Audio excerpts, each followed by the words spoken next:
Hello and welcome back to Goonies World. I am Johnny Farrow, also known as Sean, and with me, as always, is Meanie, also known as Ryan, Good evening.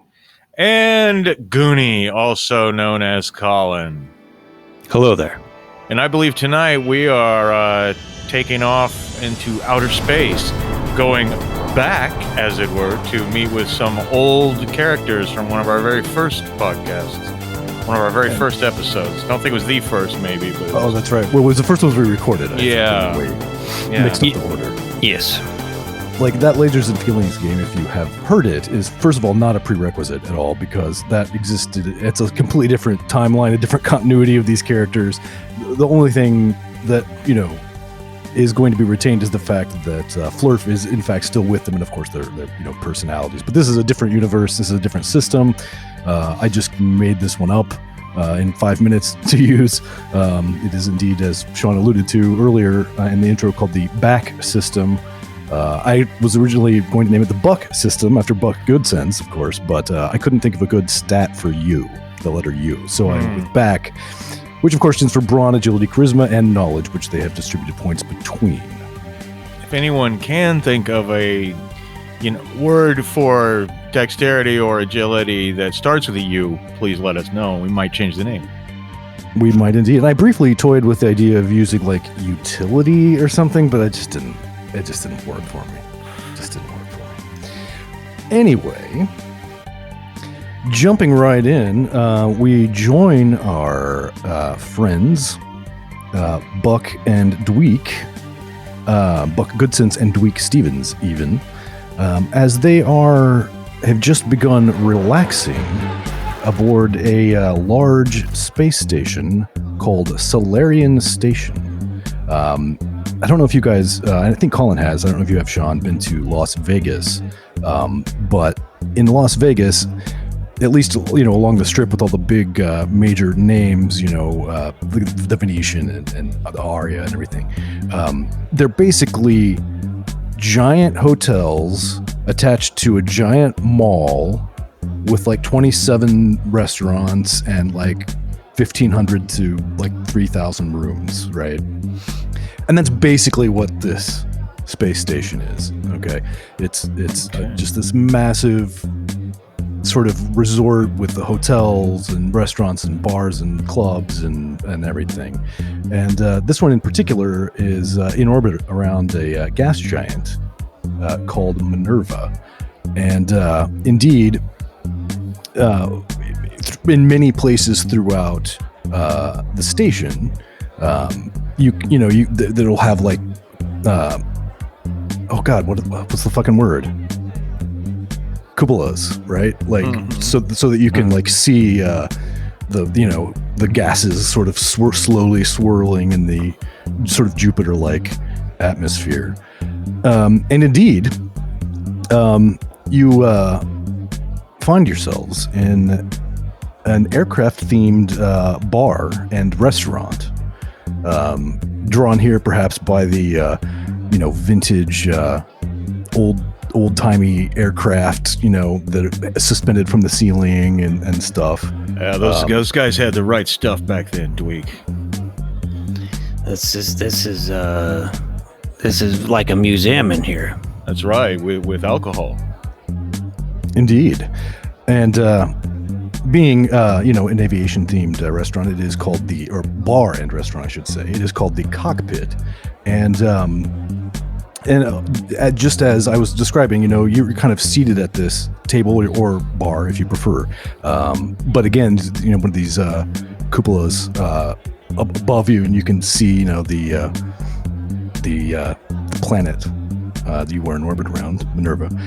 And this, kind of lanky-looking, maybe early 20s guy wanders over to you and says, "Hey, I'm Steve. I'll be your I'll be with you in just a minute, okay?" Yeah. And he sets down a couple menus and wanders off. Well, it's about high time that we've had a chance to relax, Dweich. It's been hard out there in space. Really hard. It's been a jammed packed. Yeah, hard. it really has. Yeah, we've just been packing it in too hard. And I tell you, I just got this amazing tension still right here behind my right shoulder blade. Could you get that for me? Could you get that? Could you just give me a nice rub there right behind the... You know, I have to. You're my captain. I gotta take care of my captain. I gotta rub him out when he needs it. So That's right. That's right. Rub that knot out. Rub that out. Rub it. There you go. All right. So as Dweich is sort of massaging you, it occurs to you perhaps that a nice drink might help take some of the edge off as well. And you browse through the menu, and of course, the drinks and food are all similarly themed with the aviation theme. You've got like the tail gunner and the Enola Gay, and Hey, that one sounds good. That's an important ship, the Enola Gay. I'm gonna order a gay when Steve gets back here. You are? Yeah, I'm gonna order an Enola Gay. I want to have a little atomic bomb in it, like an umbrella, that kind of thing. I never thought you'd go gay, but I mean, it's pretty. I've heard that drink is pretty fruity. So. Yeah, well, I like them fruity, Dweich. What can I say? Wow, you learn something new every day. Yeah. Well, I don't mean to interrupt you guys, Steve says as he comes back. But did you decide on any drinks or anything? I think we're feeling gay. We'll have 2 gays, please. Oh, okay. 2 Enola Gays coming right up, he Yep. says, and wanders off once again. And it doesn't take him very long to return with the drinks, and they do indeed have little umbrellas in them. And in fact, there's a little maraschino cherry and stuff. It comes in like a martini glass, pretty fancy. It does indeed smell fairly fruity. Got some passion fruit, maybe some mango. It's hard to tell. Hey, you gonna do anything with your cherry there, Dweich? I'd love to take a bite of your cherry. Well, you're always welcome to. All right. Round, soft. Well, as cherries often are, and sweet. Yeah, sweet too. All right, thank you. Unfortunately, just as you're beginning to sort of relax and feel the effects of the gay inside you, you get a call from Limford Kelp, who often offers you different tasks and jobs and things, hauling some cargo here or there, whatever, for money, of course. Yeah, he's our fixer. Well, why don't you take it? Why don't you take it, Dweich? All right. Put on speakerphone. Put on speaker. All right, there we go. Steven's here. Hey, Dweich. Listen. I've got this thing that you might be interested in. I'm not sure. I mean, I know you guys were gonna have some shore leave and just chill out and take some time off and stuff, but this could be pretty big. I'm not sure. I got kind of an anonymous tip off that there's this derelict mining ship, I think, in orbit around this unnamed asteroid. Actually, I don't know if it's in orbit around the asteroid or just orbiting around the sun with the asteroid, but the details of space stuff, I leave that to you guys. Yeah. But anyway, it's apparently got some kind of really valuable cargo potentially aboard that it may have mined off of this asteroid. I'm not really sure. The tipster kind of was a little bit vague about it. But it was just really kind of weird because he specifically asked for you guys by name. So, I mean, it could be a trap or something. I'm not really sure, but it could be worth, a ton of money too. I don't know. That's very unusual. Well, I mean, me and Buck were just, as you said, just relaxing, and I was hoping to have some time alone with the captain. We've been pretty busy. Yeah, he's just rubbing me right now, and I got his cherry in my mouth. We were really relaxed, but with that being said, they asked for it specifically. Obviously, our reputations precede us. Yeah, well, I mean, leave it up to you guys. You're welcome to continue relaxing, or you can head straight there. I mean, whatever you guys want to do, you know, I trust you to know what's best. You say it's got this cargo, some kind of cargo that they took from this asteroid. Yeah, it's like a mining ship, like a 4 or 5 person mining ship, and apparently they ran into some kind of problem after they had been mining for a while, and it got abandoned or something. I don't know. This is what the guy told me. Yeah, abandoned ship. Well, rights to salvage would mean if we go there, that whatever the valuable cargo that is would be all ours, and that could buy a lot of relaxing, Dweich. That's true. Sometimes you gotta invest. Yeah, maybe find a resort with a nice bath in it. Nice bathhouse, take a steam. Well, that's something to look forward to. Yeah, I always hate that though because the towels always fall off of me. I end up naked in there. It's embarrassing. Yeah, I really hate that too. Yeah, don't you hate it when that happens? And then we just have to sit there because it's too embarrassing to pick it up. You just got to sit there naked. Yeah, you definitely shouldn't bend over to get it. Yeah. All right, guys. Well, I'm gonna go now. You can take the job if you like. I'll Yeah, we'll later. take it. We'll take it. Yeah. We got it. Yeah. That's rude. He got out of there pretty quickly. Demon. Oh well. Yeah. I mean, if you think this is a worthwhile venture, I think we should maybe go investigate. See what sort of stuff they brought up from this asteroid. I couldn't imagine. Yeah. I mean, I don't know what's out there. You never know. Yeah, you never know what's buried in those asteroids. It could be anything. Anything could be packed in there. That's right. Well, yeah, I'll assume he sent us some coordinates and all that good stuff. Yes, he did upload them to your ship's nav system. Well, I say we finish these drinks and head back to the ship. Oh yeah, I'm just thinking about who could that be? Who would want us specifically? That's very strange. Well, we have had a long and storied career. Well, we've been through it all together. Yeah, we've had adventures in many different systems. That's fair. That's true. Well, I'm going to assume you guys suck down your gaze and head back to the ship. That's right. Leaving a decent tip for Steve. I would hope. I always give a little tip. Always a good idea. Yep. So this is a big station, right? I mean, it takes you like 20 minutes to walk and take little moving walkways and elevators and stuff to get back to the what would it, if it were in Vegas it'd be called the parking lot, but of course it's a docking area where all these ships have been landed.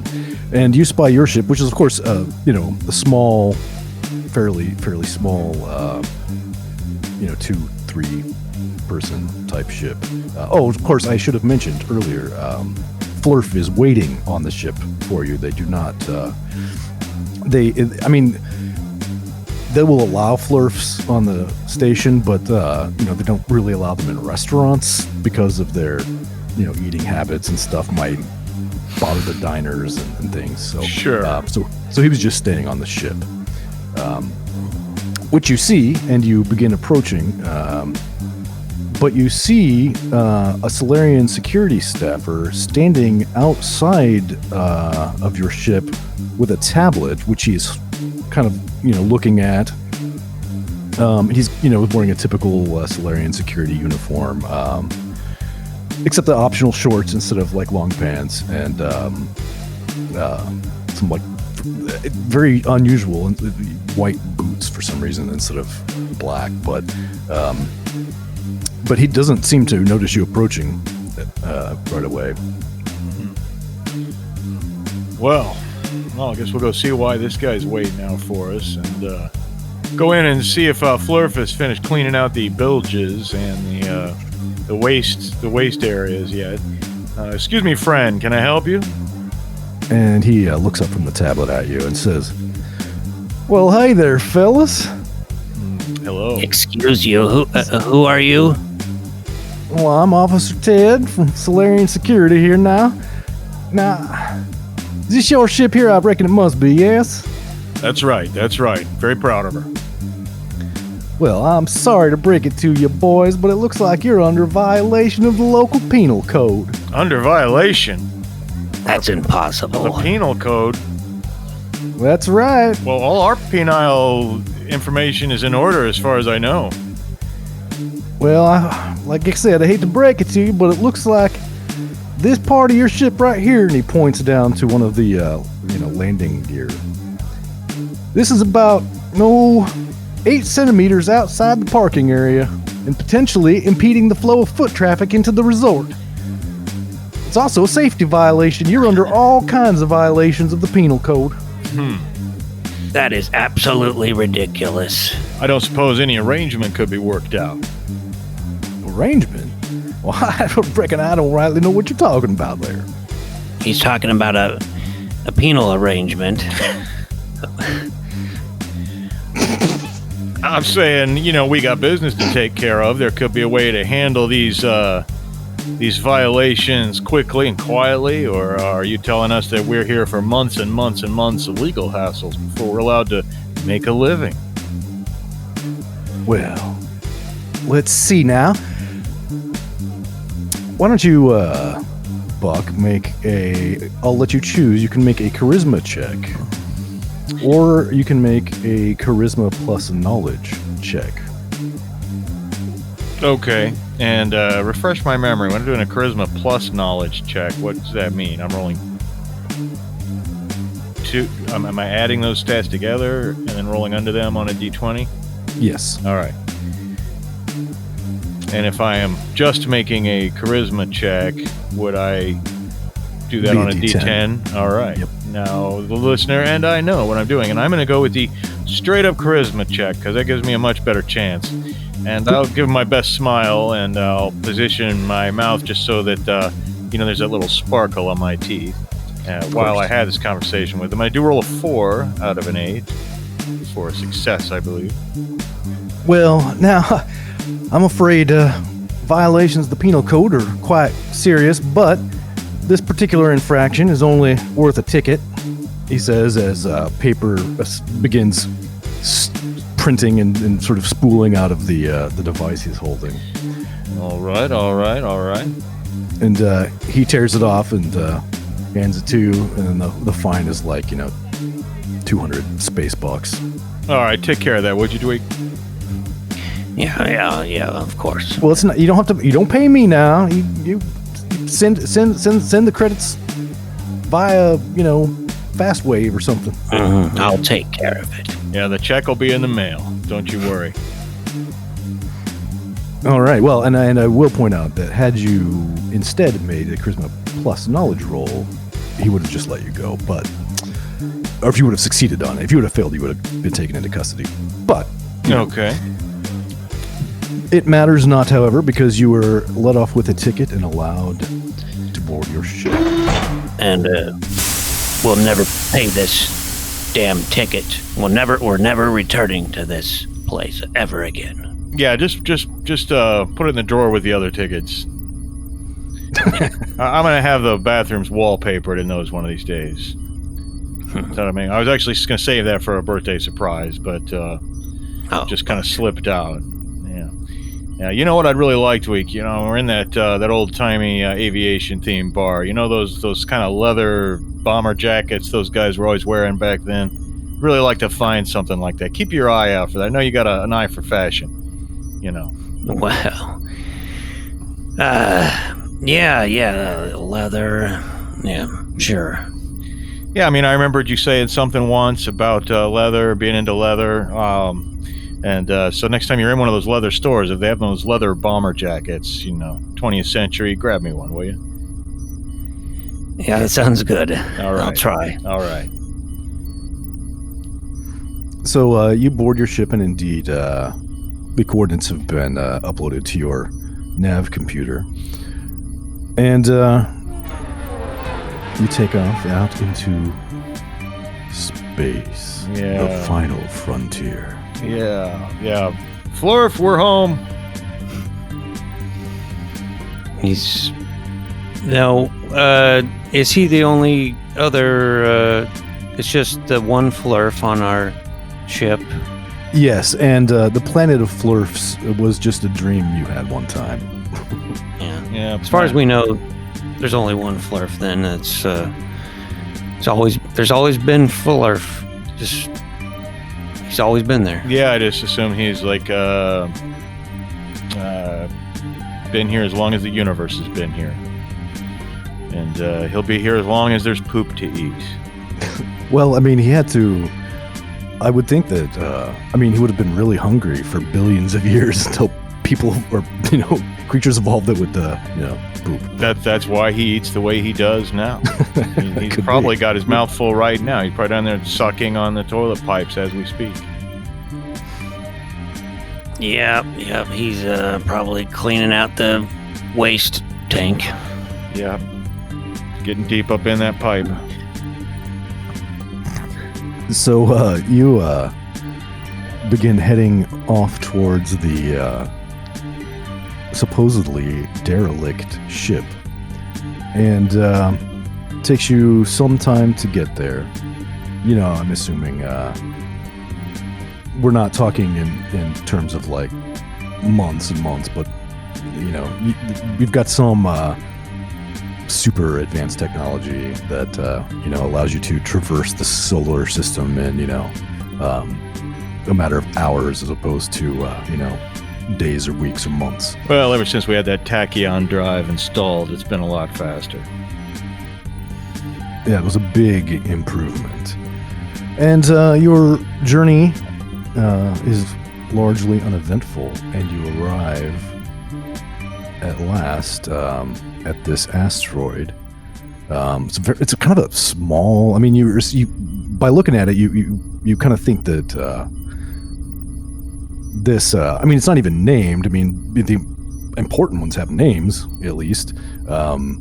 But maybe this ship just detected something on it that was valuable or something, and so came here. It's really hard to say. But it's not even large enough to have sufficient gravitational pull to orbit around. So you are, in fact, just in orbit around the star. But the ship, which you do find, of course, is indeed quite a bit larger than yours. Looks like it probably 4 or 5 people could crew it. I mean, technically your ship is just a 2-person, but you've got Flurf, so he's little. He doesn't take up a lot of space. Right, doesn't take up much room. But in this much larger ship does indeed seem to have just sort of a standard, docking hatch. It does also, of course, appear just to be dark and, lifeless, as it were. Well, we better suit up and go over there and take a look. Yep, I think so. Here, can you help me change into my things here? Oh, Buck, you're a grown man. Right. But I just, I'm not a fan of this, but I will. I'll have to help. Well, my muscles are bulging a little bit. Sometimes it's hard for me to get my whole fist into the. You know what I'm saying? I know it's not your fault. Got these muscles to deal with, and yeah. Well, I work out a lot, as you know. I mean, all the spotting you've done for me, I really appreciate it. I wouldn't be the man I am today if you weren't underneath me or above me at any given time, Dweich. No, Buck. All right, so you guys, is your plan to EVA over to the other ship? Are you going to dock with it, or what's your plan? I like the EVA. But I'll leave it up to you, Dweich. You're really more in charge of these day-to-day operations. I'm more of a big picture man. Is it excuse me, is it possible to dock? I mean, is it... Yeah, you could, if you wanted to. But you don't know, obviously, if the other ship has atmosphere or what. Yeah, that's the question. Yeah, I mean, if it's abandoned, we probably should be just safe about it. It might not have oxygen, so suit up and we'll well, whatever. I don't even know what EVA means, so It means spacewalk. Right. So you'd leave your airlock and use your little, what's it called? Compressed air jets to zip over there. Oh my God! Why can't I remember? Reaction control system is what it's technically called. Yeah, the old It is. RCS. Yeah. RCS. Yeah. Mhm. Hey, Flurf, mind the store. We're going for a walk. Yeah, he's here. I heard him down there. All right. Nibbling on something or other, as always. Yeah, And it's he's a something little that's always loaf food. poacher. That's Little right. little biscuit bandit. So you guys find yourselves exiting the airlock as the pressure is, released into space, Woohoo! That never gets old. and you use your little joystick to fly yourself over to. And of course, now these spacesuits are not like NASA spacesuits. These are far less bulky and more form-fitting, and whatnot. But they do still have to have the reaction control system, obviously. Now make sure you keep a good firm grip on that joystick, Dweich. I will. Thank you, Buck. All right. Thank you. You see how I grab mine, nice and hard, a little overhand motion. Gotta do it like that. Okay. All right. Definitely don't want to lose control and just drift off into space. That would be very unfortunate. So just why don't you guys make some agility rolls just to make sure you pilot these things Okay. in the right. Well, I have a 6 and I got a 6. So whoa, almost lost it there. I got a 2, which is good. All right. So sounds like you both succeed, with Buck possibly drifting in the wrong direction slightly, but correcting, and you'd end up outside this closed hatch leading into an airlock, and it looks like you should be able to open it with this. I mean, it's a bulkhead, right? So you've just got this like big manual wheel. It doesn't look like. I mean, you could. It's got a motor, but it doesn't look like it would work at the moment. Yeah, I'm gonna need some leverage on this one, Dweich. Why don't you mount yourself there right under the door, and then you get a firm grip on my buttocks so that I don't just turn myself in circles while I'm trying to open this. All right? That sounds like very, very practical advice. Yes. Yeah, I mean, it's think, just practical advice. That's all it is. Yeah. I mean, you're gonna have to kind of brace yourself against the ship, because you're just. I mean, otherwise you're just gonna be floating around. That's what I'm saying. Dweik's going to brace Yeah. himself against the ship and grab my buttocks, and then I should gotcha. be nice and firm then. Okay. All right. Well, that's I think gonna take a brawn roll there, Buck. All right. Well, Okay. luckily for me, I'm a fairly brawny guy. Hey, I got a 3. All right. Well, without any problem, you do indeed manage to get the bulkhead open and float yourselves into the airlock, and there's just kind of a weird sensation as when you cross the threshold, you are pulled down onto the floor. Oh, Wow. looks like their artificial grav plates are working. Yes.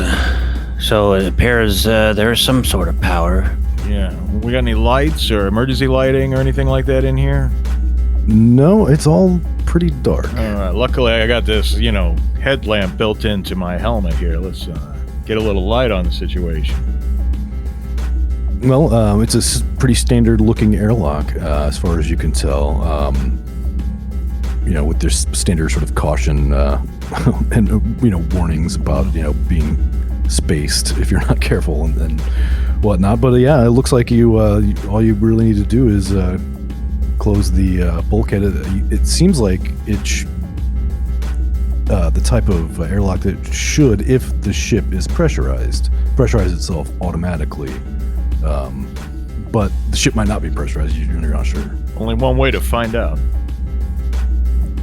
That's right.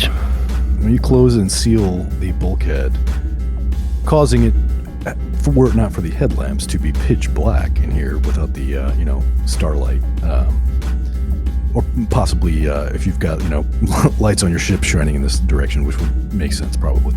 But anyway, yes, as soon as you do close the bulkhead, the airlock does in fact pressurize. Mm-hmm. All right. Well, let's check it out then. Yeah, well, after you. So you open the interior bulkhead and step out into a long corridor. And there are emergency lights on in here. So you can kind of see with, a little bit without the headlamp, although it's probably smart to keep it on anyway. Yeah. Well, let's take a look around and see what we can figure out what went down here and what they might be carrying.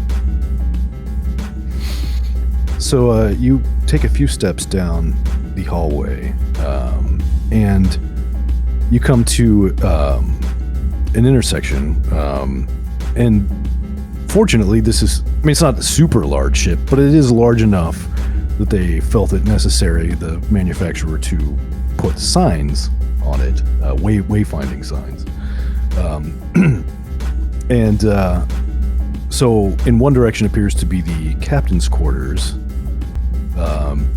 Engineering appears to be ahead of you, and the bathrooms appear to be off to the left and slightly behind you. Any indications as to where we might find the cargo hold? Not right yet. Here. All right. Of course, I imagine the captain's quarters have all kinds of information. There's probably a good ship readout down in the engineering section. You've done a little engineering, isn't that right, Dweich? Yes, I have. Yeah, I mean, you're comfortable with a wrench, right? I am. I can squeeze into those tight places as well. Yeah, that's right.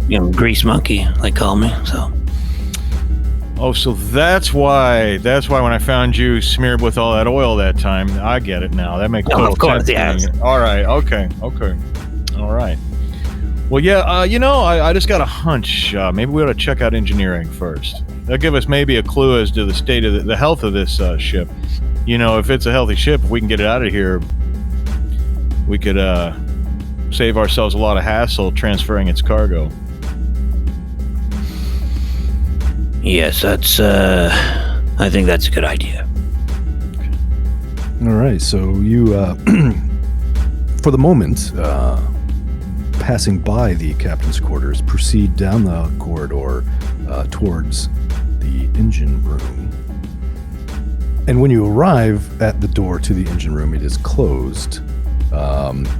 And there's a sign, there's just beyond where the door to engineering is another intersection and a wayfinding sign indicating that cargo is off to the right, or the aft of the ship from that point. Okay, good. Now we know that. Well, I do want to check out that captain's quarters too, but let's take a quick look into engineering and see what we can see. Yes. Oh, I should also ask, since you now know that the ship does in fact have at least some kind of backup life support running, would you like to remove your space helmets? Well, I would at least open the visor and let some fresh air in, Might as well save our oxygen in case something goes terribly wrong. Not a bad plan. So you do that. And as soon as you do, and you turn off your suit's life support system to sort of save batteries and everything,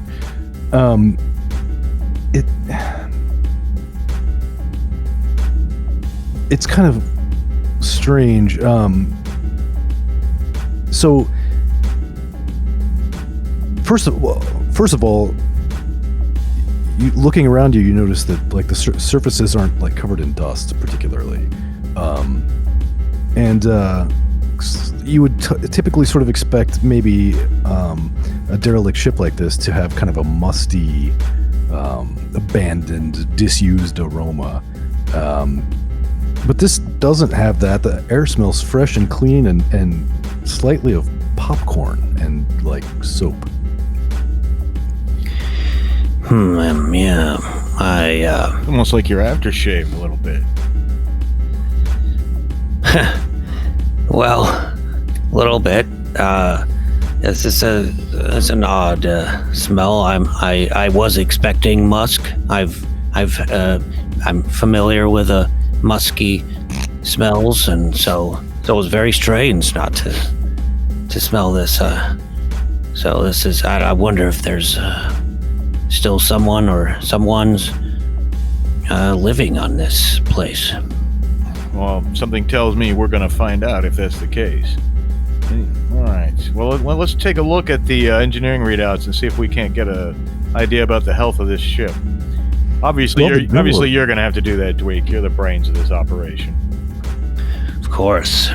So, and being the brawn of the operation there, Buck, see if you can get that door open, as the power to it does not seem to be working. This should be no problem. And lo and behold, once again, I have a 6, I got a 6.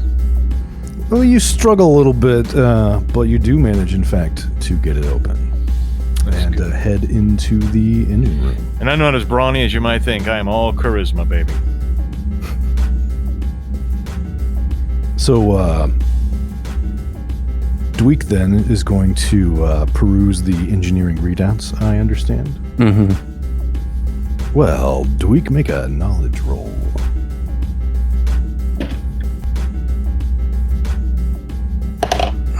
Four, which makes it. You are able to determine, using the engine's status logs, to determine that the engines were last used earlier today. Yes, and I'll tell Buck. We've got someone here, and he or she is active. Definitely doesn't sound abandoned, does it? No, I think we were misled about that. Well, I think someone did say this could be a trap, but I'm not too worried about that. You know how handy I can be. Oh, you sure? Yeah. You know how good I am in a tight spot. Oh, don't I ever. All right. So, where would you like to go next? Well, I'm an aft man, so I always head towards the back. So let's see what's back there. Well, you head out of the engine room and continue down the original corridor away from the airlock that you came in through, and it's would be a T-shaped four-way intersection, except the passageway going aft which is marked as being by the wayfinding signs as being to the cargo area, is closed, and in fact it's like another sort of large bulkhead type door, but this one you don't think all the brawn in the world is gonna get it open. Yeah, aft is blocked. Well, you've been pretty good at breaking in through the back door before, haven't you? I have been known to, yes. You think you could do something electronically to open this door? Otherwise, we might have to go back to the captain's quarters. It's possible that there's some kind of multi-pass in there. Yes, we might be able to get some intel in that captain's quarters and see, before we try anything, too hard. I think we could just go to the captain's quarters and if there is someone here, they might be in that room. I agree. Let's go back and check that out. All right, so you head back down towards the airlock down this corridor, and it's a very short little corridor going aft that leads to the door to the captain's quarters, which is of course closed as well. But you think you could brawn this one? All right, let me see what I can do here. Now you feel free. I don't want to always be doing all the brawn, Dweich. If you feel free to, if you need a little workout, and flex those muscles, you let me know. Otherwise, I got a 4 out of 6. I'm gonna open it. All right, you do indeed open it, revealing a tidy and well-kept captain's quarters. Ship shape, impressive. Indeed, the bed is neatly made. It looks pretty Spartan, though, and in fact, you find it strange, but there is literally no identifying, no family photos, no plaques, no commendations for valor or whatever, no diploma. Just nothing. No captain's license. There's just anything that could possibly identify whose ship this is has been conspicuously and deliberately removed. Yes.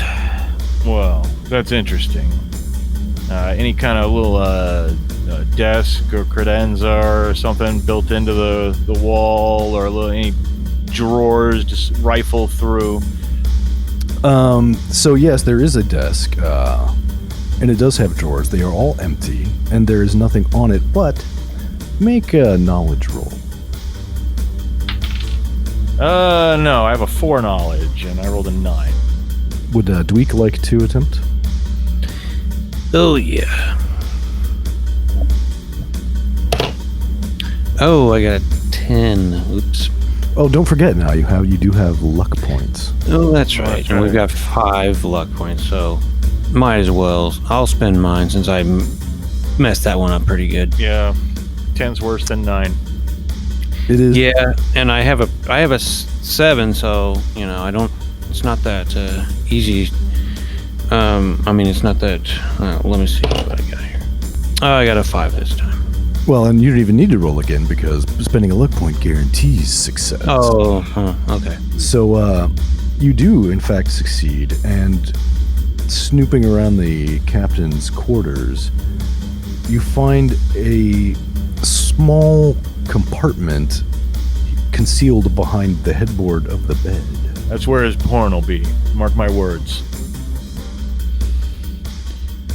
Well, I don't know anything about that, but let's have a look. I don't know if I want to touch this thing, but we need to find out. Could be secrets. Everyone's got secrets. You're gonna have to penetrate. Get those digits in there. All right. So you open this secret compartment, I assume? Mm-hmm. All right. Well, doing so reveals a piece of paper.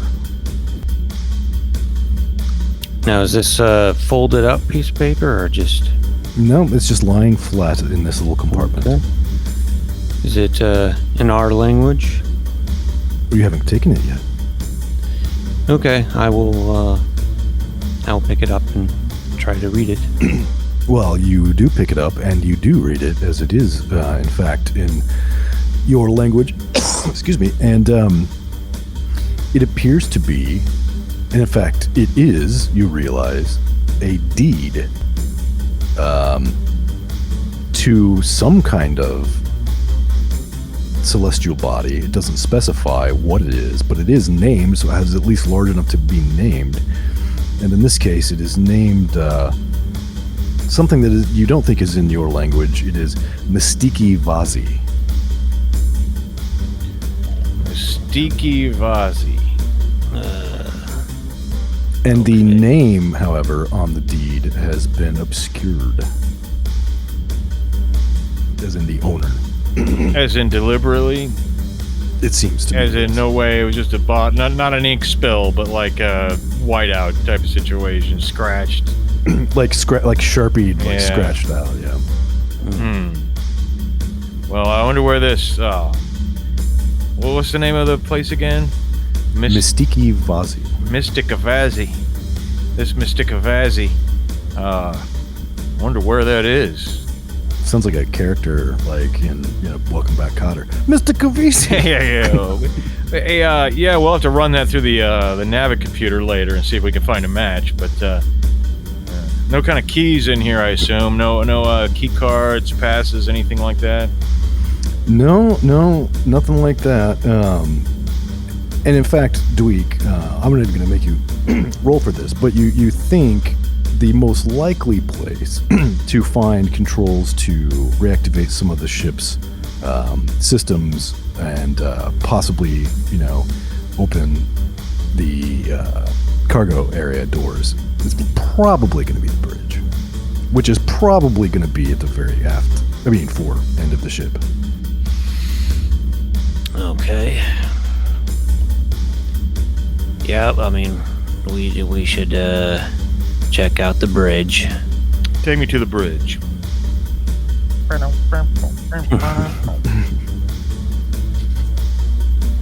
Where's that confounded bridge? So, like I said, you assume that that's going to be at the very fore sort of part of the ship, so opposite the cargo areas. And of course, you have seen 3 different corridors going off in that direction. One right outside the captain's quarters, of course, which actually heads backwards a little bit as far as what would that be? The port side of the ship. And then one other one past engineering. And you saw another additional one beyond that in the dim light.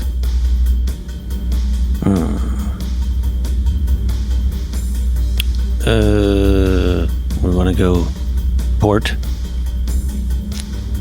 Yeah, port. I always remember what direction port is because there's 4 letters in it, and there's 4 letters in it left.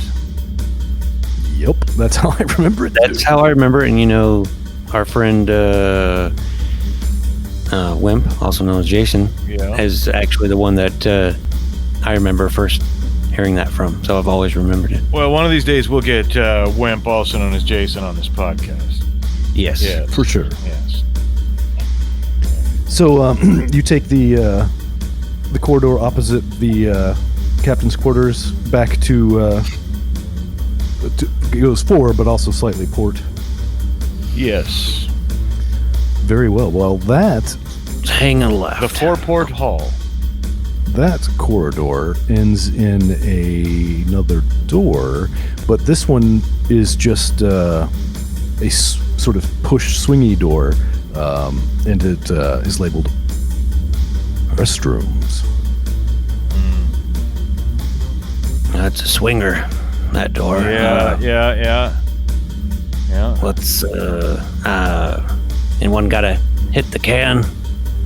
No, I'm good. I'll go and keep you company if you need to. No. I think Flurf would be upset if you used any bathrooms when he wasn't here, so. Yeah, I've almost gotten used to him being around at this point. It's not so much the poop eating I mind. It's just, did you see how clean and Spartan that other captain's quarters was? You remember that's how mine used to look until you had to move into mine when Flurf took your bunk and you had to start sleeping at the foot of my bed. It was awkward at first, but I got used to it. Yeah, it was. I really didn't like that, but I am used to it now. So, and it's been so hot because the AC's been. I've been working on the AC, but we've all had to shed layers of clothing just so we can breathe, or let our skin breathe. Which is ironic because when it got really cold and we were worried about hypothermia, you remember, we also had to shed layers of clothing then. And huddle up right next to each other. It's weird how often that happens in space. Well, I could just, I've been working on the AC and the heat. It's just the ship it's got a mind of its own, you know. Yeah, it sure does. That's why, you know, the grease I mentioned before, that's why, you know, covered in that a lot of the time. Sure, of course. Yeah, I never thought it would be any other reason. Yeah. Well, maybe, obviously the 4-port hallway obviously does not lead to the bridge. Maybe we'll try the... It does in a roundabout way. Oh, okay. Oh, there's a little jog here. I see. It's a little jog. Yeah, well, you have to go through the bathroom to get to the other hallway. That would take you, basically. Okay, well, it's up to you. That's not going to get any pages in Architectural Digest, you know, the throughway bathroom. But yeah, looks like we're heading to the bathroom after all. Let's make a quick cut through the can. Yeah, this is a high-trafficked bathroom. That's right. A lot of action in this bathroom. Yeah. Yeah. Wear and tear on these walls, and see some holes. It's like that. It's like that truck stop out by Ganymede, if you remember that one. A lot of action there. I don't know. I've never been there. So the bathroom is basically, and it becomes clear that, you know, the reason it's not technically a throughway. It's just like you can get to it quickly from the bridge without having to go around. It's a shared bathroom. Or yes, it is. Like a dorm type thing, or some hotels. And it's a large bathroom, quite clean. It has 2 stalls with toilets and, you know, a double sink, as well as a shower. And you'd note that one of the sinks has residual water droplets in it, as does the shower. And the soap smell and aftershave you smell is much stronger in here than it was recently. In fact, there's a razor sitting on the sink and various, you know, toiletries in the shower. Yep. But you can ignore all that, of course, and head out the door to the fore of the ship, which runs you down to kind of the fore and starboard, and then makes a turn and just goes straight starboard and leads you to another one of these four-way intersections where you could go, you know, fore, aft, whatever, port, starboard. We probably ought to keep moving forward if we're looking for that confounded bridge. Well, and the wayfinding signs here do suggest, of course, that the bridge is that way. Which, heading in that direction, you find that indeed it is. And you note there are 5 crew positions on the bridge. You've got a spot for, you know, comms, a gunner / mining cannon operator, mining laser operator, navigator, pilot, and of course the captain himself. Do I have any idea what a minimum crew component would be? Like, what would a skeleton crew be with this ship? Could a single person fly it and operate it if they had to? It would be difficult for one person to fly the ship, but yes, I mean, one could, you know, sit down at the navigation terminal and plot a course and, you know, kind of hop back and forth between that and the pilot station and, you know, that kind of thing. Just in case we got to steal this thing, that's why I'm asking.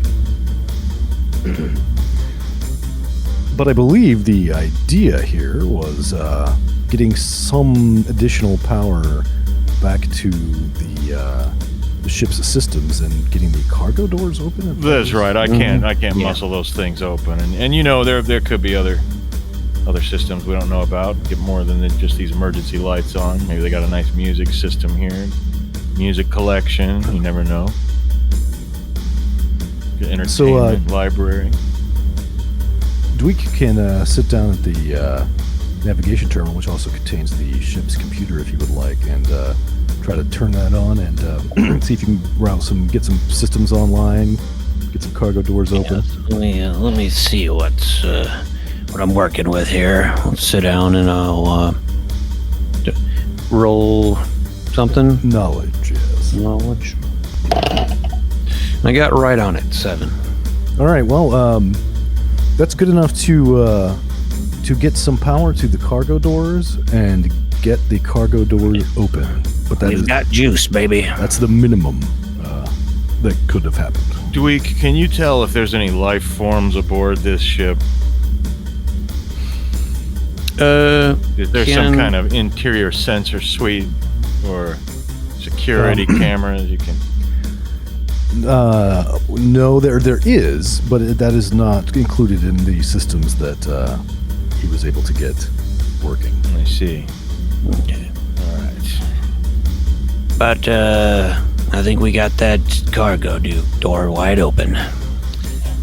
Yeah. Well, when you got a wide open, when you got a gaping cargo door like that, there's really only one thing you can do, and that is Wide open aft. yeah, Jump right in. jump right into that open aft. So you traverse the corridor. I mean, there are two ways you could go, two different hallways leading aft, but I mean, 6 of one, half a dozen of the other, really. So you just go down the one that you came up. And doing so, you pass 4 closed doors about halfway between the bridge and the cargo area, which just are labeled crew. So you assume that's just some crew quarters. 2 on either side of the corridor, which you could investigate. But I think the main goal here is to check out that sweet cargo. At least see what that sweet cargo is, and then obviously we need to rifle through any personal belongings of any crew members. For all we know, there's someone in one of those rooms hiding under a bed. But yeah, I'm too curious about this cargo. I think it's what brought us here, after all. So you proceed down the corridor in through the now open cargo door. And as soon as you do, both of them slam shut behind you. What in the... And you see... do you still have your headlamp on? Yeah, Buck? I could turn it on. Well, you can see towards even further after than you. I mean, this is a large cargo hold, which you don't see any cargo in. All you do see is like a curtain across the entire, not the entire back aft wall, but a good chunk of the middle of it. And before you even really have time to do anything, I mean, it's just a couple, just split seconds after the doors have slammed shut. These multicolored lasers begin firing from the direction of the curtain, like from either side, and this ear-splitting, pulsating music begins pounding in your ears, and it's almost like being stoned at a Pink Floyd concert. You know what I mean? For a few, it's kind of disorienting and like. Sure. Wow. But then, just as you're getting used to this, a spotlight shines on the center of the curtain, which drops, revealing a familiar form to you, known as Black Soul Patch. Black Soul Patch. The space pirate. Well, he's my nemesis. He's one of my greatest enemies. You almost had it. Yeah. And Black Soul Patch begins sort of gesticulating wildly as this music, pounds in your ears. It almost looks like he's trying to dance, but he can't. Yeah, but you've got to admit that son of a bitch has got a hell of a stage presence. I mean, the whole delivery here was pretty nice. I never would have thought of this, And he says, just as he's been gesticulating for a moment, he says, "I'm so glad you boys could join me, but I'm afraid this is to be a very short-lived party." And this is, of course, over this PA. but then he whips out from behind him a gas mask and puts it on and shoots his arms into the air, and the room just immediately begins filling with what looks like smoke machine smoke. Hold your breath, Dweich. I failed my roll, and I'm not going to spend any luck. I'm not going to spend any luck points either. It will, however, knock you both out. And just in time to leave that as a bit of a cliffhanger. And that's good, because your voice got crackly there just in the last two things you Static. said. It's the solar really? static. There's not enough protection for this asteroid. The magnetic radiation from the gas giant is reaching out to This us. kind of thing happens sometimes in space, Yeah, but we'll which is where we are. be back next time